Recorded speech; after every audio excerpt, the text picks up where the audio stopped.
everybody, and welcome back to another episode of Super Fast Income. Today with me, Magda Kay, intimacy expert, speaker, author, and coach. Welcome, Magda, to the show. Thank you for having me. So, Magda is a long-time friend, and since last time we met, we were in Malaysia, and you were one of the brightest marketers in Mindvalley, and now you turn to be an intimacy coach. Can you just connect the dots for me and the audience? When you phrase it like this, even I am surprised how did this happen. But yes, we did meet many years ago. I think it's going to be over a decade. At that time, I look at it like my past life. I used to work in business, in marketing. So how did I end up being here? Um, Honestly, I embarked on the whole journey of discovering Tantra, sexual healing, diving deeper into the psychology of intimacy and connections for my own healing. So we were still working together when I went through a very painful breakup. And the challenge of this breakup specifically was that the reason why we started falling apart was because I wasn't having orgasm. And he was taking it personally and eventually kind of pulled away, love disappeared. And so when we broke up, it was a very painful breakup for me. I was in a really, really bad place. But there was this extra shame and guilt that I had because I felt like there was something wrong with me because I didn't know how to fully experience pleasure. And so I was looking for specifically sexual healing practices. I wanted to learn more about Tantra, which, back in those times, I don't think really anyone truly knew what it was. So I just kind of had an idea. And so I was looking for teachers and schools where I could learn more about it purely for my own healing. And that's what happened. I found one healer, then one teacher. I went to India. I lived in an ashram for a month, trained as a Tantra yoga teacher. Then from there, I went to Bali and explored more. And eventually I ended up in Thailand in this Tantra school, in fact, in a Tantric community where I lived for, I'm so bad with this, but it's going to be a few years. I'm so bad at like putting my life specifically in the years, but it was a few years there. And that's where I went through very deep sexual healing process for myself. I did some really deep, crazy practices. I remember this one tantric healing session that was 4 hours long, and I was screaming and I was crying. So I went through a lot and I learned a lot, but all of it was for me. I knew I needed healing. And by then I had quit Mindvalley because, let's say, you can't just spend a few years in the tantric community and try to keep up a normal job. But I was working a little bit on the side as a coach. I did some marketing consultation, femininity coaching, and a bit of healing. But then people were asking me more and more about what is Tantra? What are you doing in that community? And I could see that, first of all, there is interest. People have questions. But I also understood that for myself, for example, without the experience and the knowledge that I got from these schools and these communities, there was no way that I could ever feel fully confident in my body. There was no way I could ever live a shameless life, because simply our understanding of relationships, intimacy, and sexuality is so extremely limited. And so I started sharing the things that I learned for myself, also realizing that it seems to be a very natural thing for me to do. I think you can relate to this. Sometimes when we find certain area, you're like, wow, it's like it's meant for me. It just flows. It's so easy. It's like you have this natural talent. So I guess I was born to do this. And so, yes, I started implementing this. And then, soon it became my you could say, a full job. And so this is how I got to where I am today, to be an intimacy expert. Yes. Wow, what a journey. And so would you say for women that are listening to this episode and they are struggling to feel orgasm or to reach orgasm, do you think is that problem or is that partner problem or both? Like, what was your conclusion? I would say, like most things in life, it's not black and white and it's not one person's fault. Even in the situation where it's obvious that one person is attacking the other, we always co-create the situation. So there will be moments when it's more, on a woman to open up and do the healing, and other situations when it's going to be more because of the partner. But what I have found to be true is that usually both people are involved, so both people are in some way adding to the situation. So I would say this, because even if a partner is just doing a really bad job and you're just not getting what you want, I can still speak up, right? I can still ask. Like I'm still more in control than I would probably assume that I am.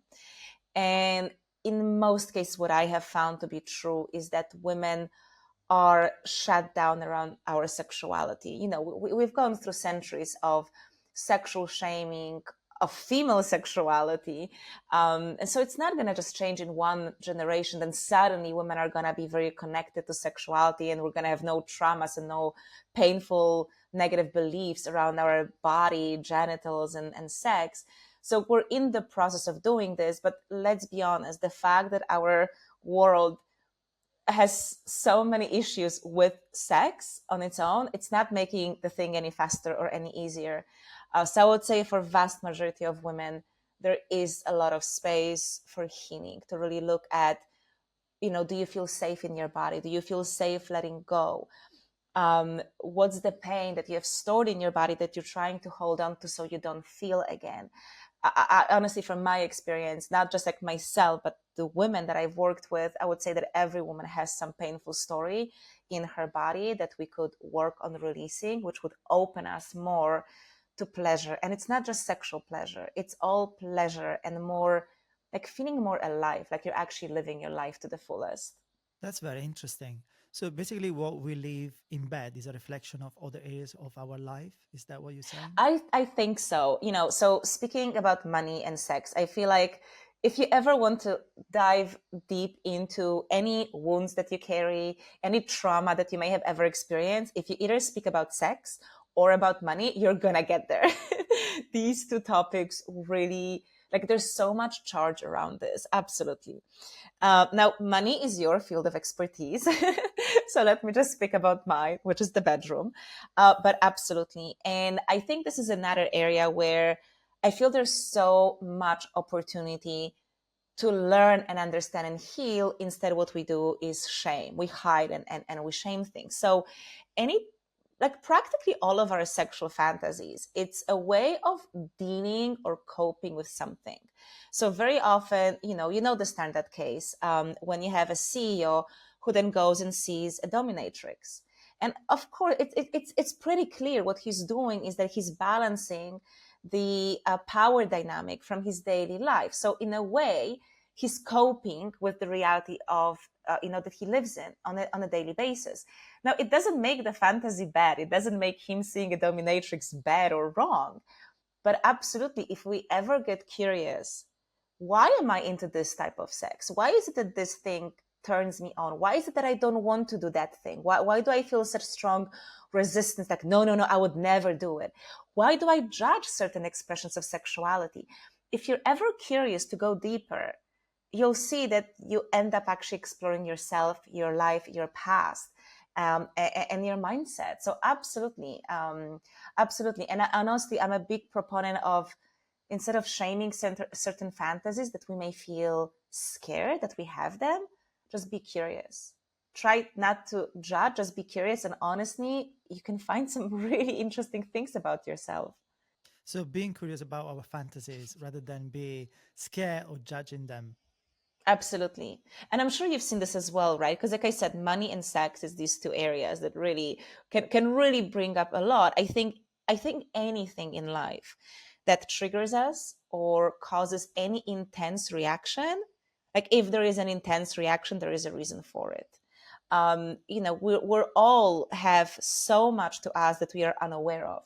There's also so much to us that we are aware of, but like we kind of pretend that we don't know about this. Like, I don't want to see it. So I think curiosity is a pretty like universal answer to a lot of situations in life. So you mentioned people in power. So it could be a CEO, it could be a manager, it could be an entrepreneur. How intimacy is different from someone that is in a power position compared to someone that is not, and Mm. if there is any difference? So Okay, I think first maybe we need to speak about what intimacy is. And I have my own definition, which is the way I like to define it is that intimacy is the depth of your experience of life. So as you can see, it's not sexual. Like sex can have an element of intimacy, but also often it doesn't. And I think we've all been there. So for me, intimacy is about really feeling alive. So if I, for example, think of a CEO who's always in control and he always has to, or she always has to manage things, it's a certain dynamic that they experience. And they're probably really good at this dynamic. But you feel kind of like you're only using like a side of yourself, right? It's almost like imagine you have a house and you only go into one room. So it's natural that we want to experience the opposite. I think it's very natural for humans to want to experience the opposite, not just sexually, but everywhere. I remember my ex once was telling me this, and he said, Magda, how you like my body because, like, my muscles, I'm dense, I'm hard. And he said, well, as men, we like your softness, like we like the fat because we don't have that type of softness in our body. And he's like, we naturally like something opposite to what we are familiar with. So because there may be so many expressions of both intimacy and sexuality, I think it's kind of natural that we will be curious about, the aspects that maybe we don't get to play with on a daily basis. And again, I think it's perfectly healthy and perfectly fine as long as we have consent and no one is getting hurt, then go and explore it. Absolutely. But both intimacy and sexuality is individual. It's not like there's one recipe or one equation that this is how you do it.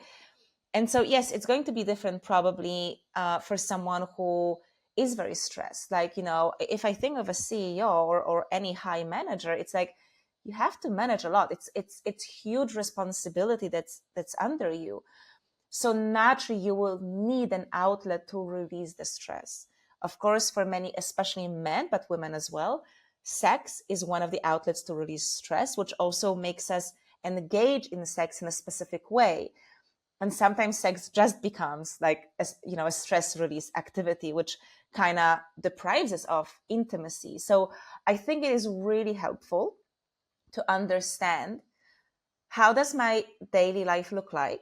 What do I experience a lot of? And what am I missing? What am I not experiencing?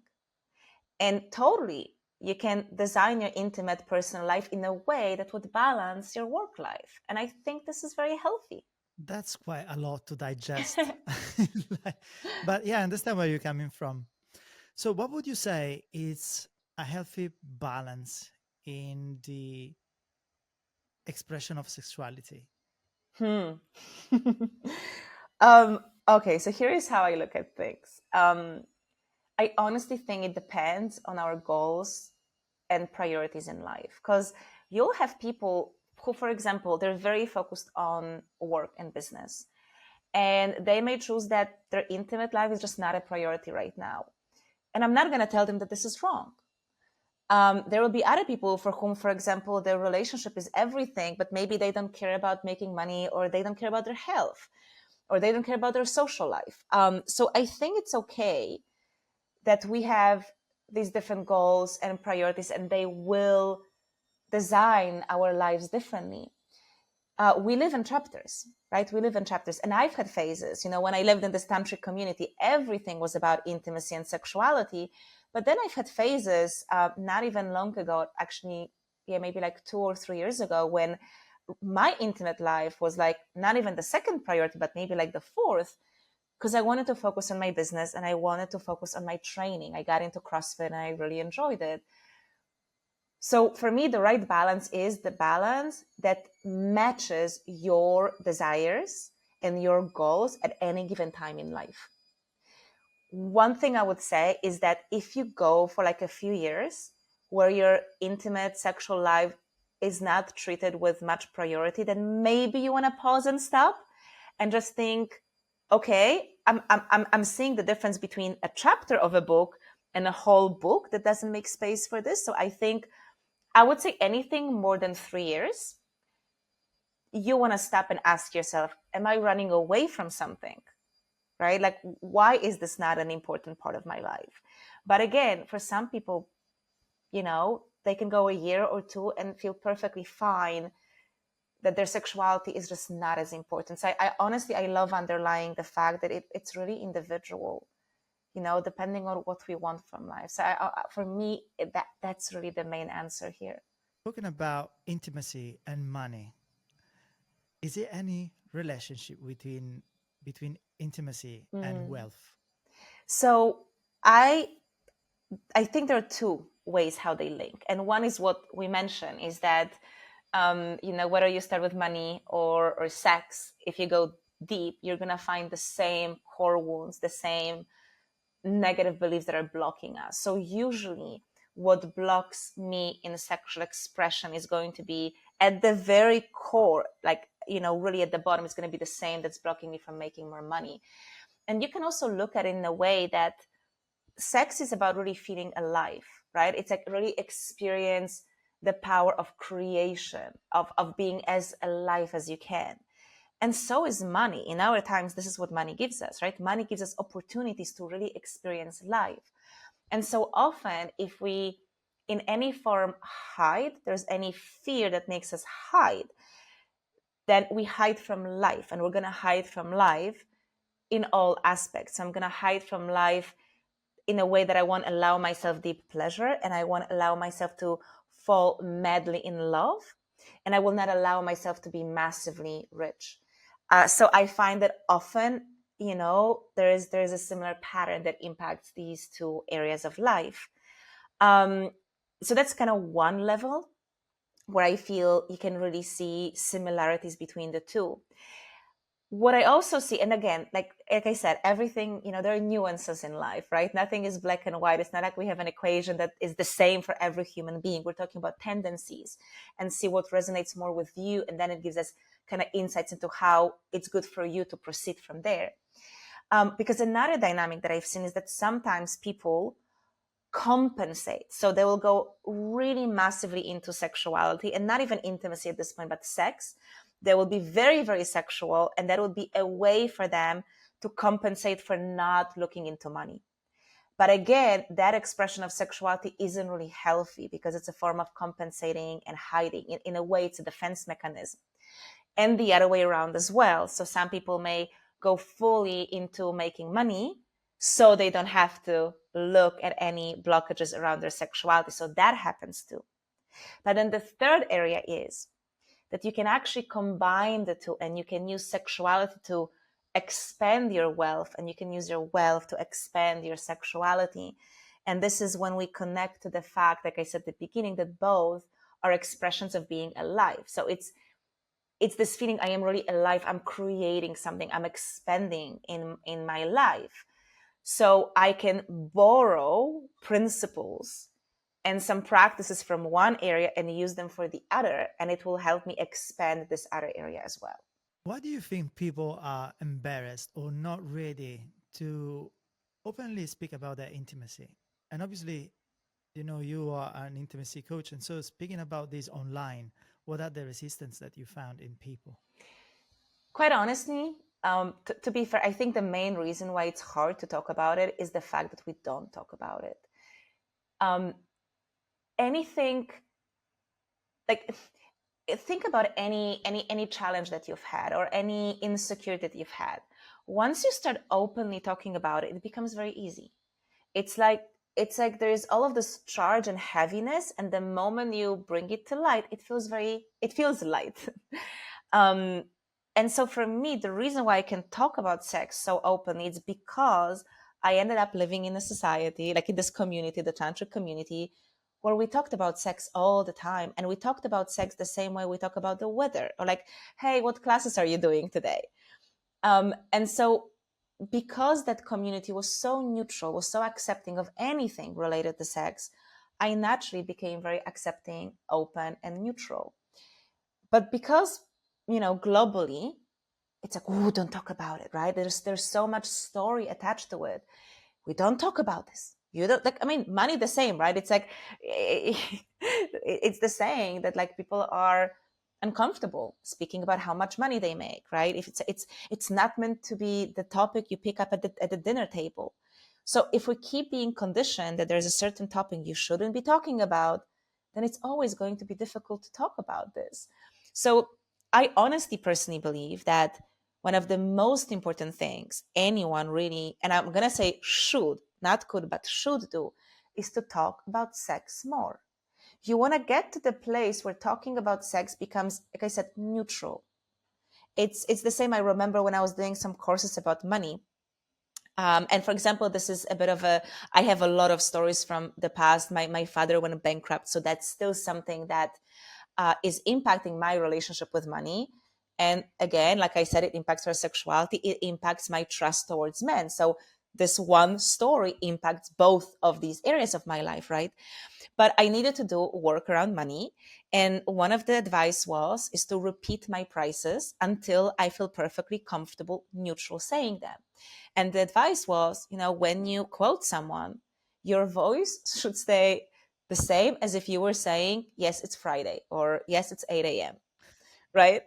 And so it's the same here. Talk about sex often enough until speaking about it simply feels that neutral. And it just takes practice. There's no way around it. There's no way around it. But I would say like this: listening to videos on YouTube, listening to podcasts like this one, where I don't know how many times we've already said the word sex, but you are listening to the conversation. So your brain takes it and you're softening into the topic. Speak to your friends, speak to your partner, read things. Just look for possibilities and opportunities. Hire a coach if that's something you want to do, with whom you can talk about your intimate life, so that you can get to this place where it's a normal conversation like anything else in life. And it makes sense.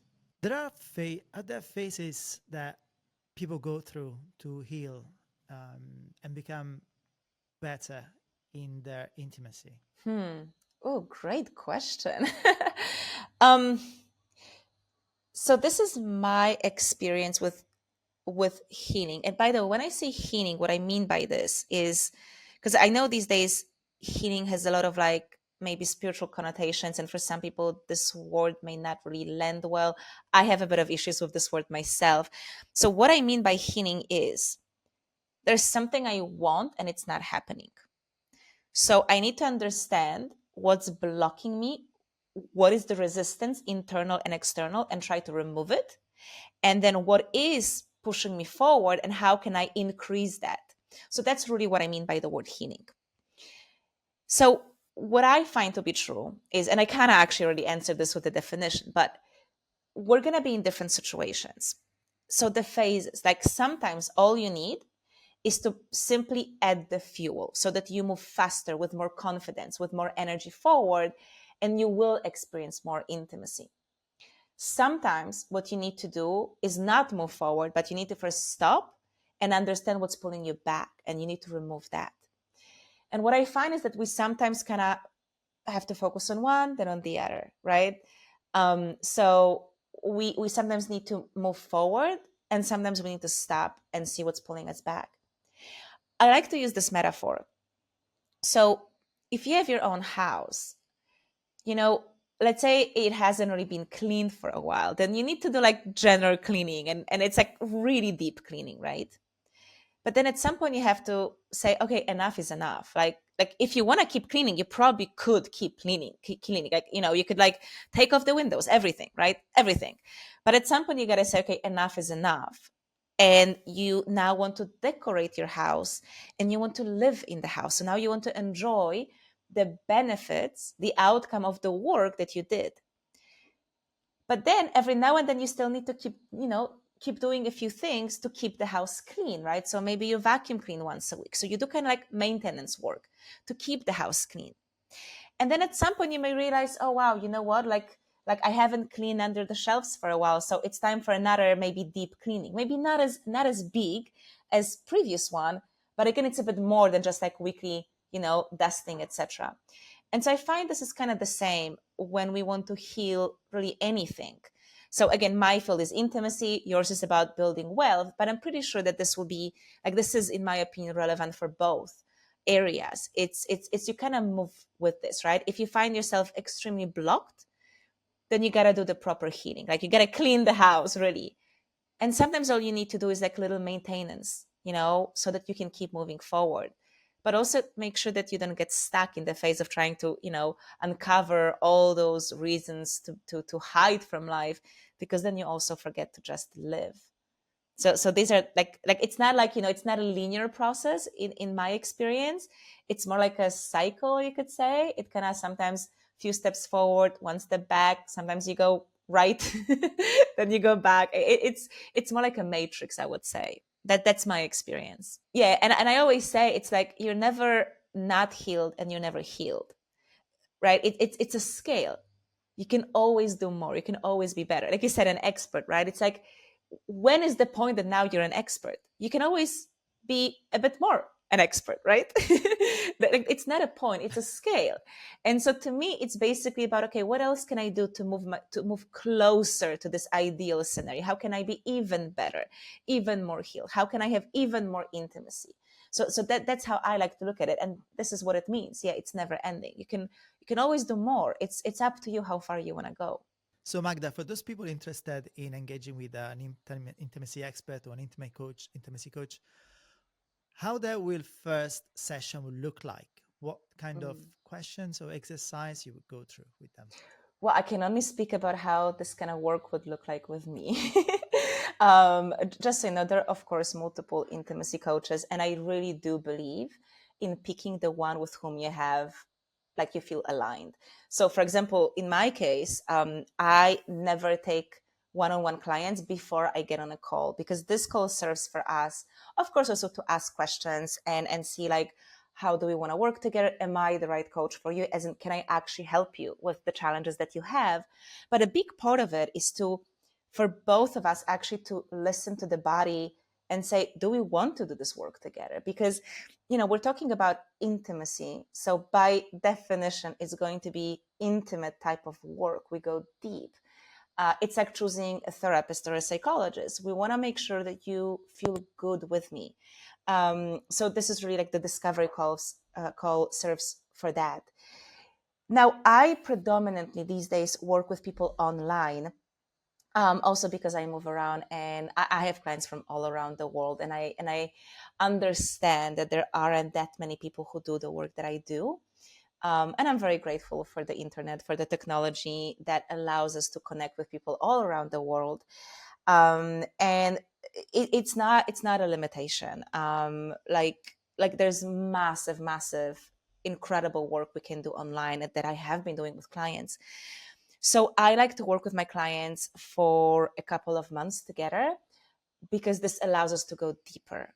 So the beginning of this work is setting the right container and kind of give you, I teach a lot in my trainings. It's not like therapy. It's I teach a lot because people don't know. We're not educated.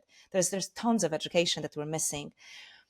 But I set the ground with a few explanations of how to look at our boundaries, at safety versus comfort. Like, where does the growth and healing happen? Because we need to have the right container to go deep. And then I know it may seem maybe scary for some people, but yes, we do go back to your childhood and understand the past, because your past impacts you. And it's not to say, oh, I had no trauma in my childhood. It's not about that. It's not about forcefully trying to convince someone that you experienced pain in childhood. It's not that.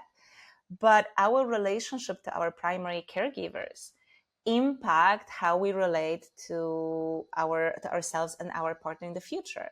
Especially, I know it's changing now, but especially we're looking at the gender. So me, like, how my relationship with my mother impacts my relationship with all the women, and that also impacts relationship that I have with myself as an adult woman. My relationship with my father impacts my relationship with men. And so if you find yourself, for example, attracting a certain type of men, we have to look at what was the imprint of that dynamic. So we do look into this, absolutely. And then every client that I have, the approach is individual based on what they need. There are patterns. that are true for most of us, and there are certain tendencies. But then for every human being or any relationship, if I work with couples, it's a unique combination of these elements. So whether we want to do a bit more therapy-based practices, some breath work, some movement, like what tools specifically we're gonna use, it's based on you. And this is again why we have the discovery call, to understand you better, what it is that you need. I design a plan for you. And I think this is the beautiful benefit of one-on-one work. I'm a big fan of also on online courses. I have these too. I think there are pros and cons to different formats of the work. But I think especially these days, I just really love my one-on-one coaching clients, just because I get to see really profound transformation in 3 or 6 months. You know, this, like when we work together for a longer time with this individual approach, I honestly find that we can really change old stories. We really can. That's awesome. And I know you have a lot of content, also free content on your YouTube channel. Yes, I mean, for anyone interested, this is the main place where I share content, and I honestly believe that it's really helpful and it's really good. Like you know, it's like I'm not someone who's like, oh, 5 steps too. I love exploring the depths of why certain things happen. I really hope that the era of, you know, the pickup artist, all those tactics, I really hope that this is fully gone. Although there's still some content online like this, which I'm sure you probably have seen in your field as well. Like it's like 3 steps to make a lot of money, or one thing that will change everything. And yes, there are certain things that are really important. And I get it that we use these titles because, you know, we're fighting for attention online. That's all true. But I think once we get to the content, it needs to be deeper. And I honestly believe that this is how we actually get to get the results, right? So there's so much content there. I would love for you guys to check it out if you want to know more about relationships and intimacy and healthier sexuality. Absolutely. Yes, I would say YouTube is under Magda Kay. So just check it out if you'd like to know more. And thank you for bringing this up. Awesome. So how can our listener follow your journey, keep following your journey?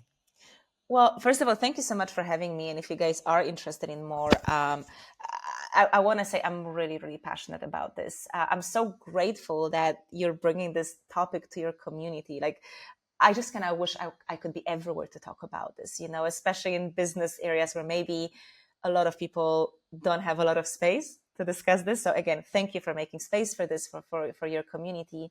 And if it is something that you guys would like to explore more, you can honestly search for me, Magda Kay, Magda Kay online. And I always say this, I find it kind of funny. There's one more person whose name is Magda Kay, and she's a DJ. So as long as you find something that's not related to music, that's going to be me. So whether it's YouTube, Magda Kay, Instagram, it's Magda Kay Official. My website is magdakay.com. And so through these 3 channels, you're going to find the most. And also feel free to message me. Let me know that you guys coming from Christian. That's how you heard about me and learn about this. Ask any questions. If you want to work together, check the offerings, ask me questions again. We can dive deeper. But yes, just Magda Kay, not the DJ. Thank you so much, Magda, for your time and for sharing all this invaluable knowledge. Thank you. Honestly, thank you. Thank you for having me, and everyone listening. I really appreciate your openness. Bye, everyone, and talk to you soon.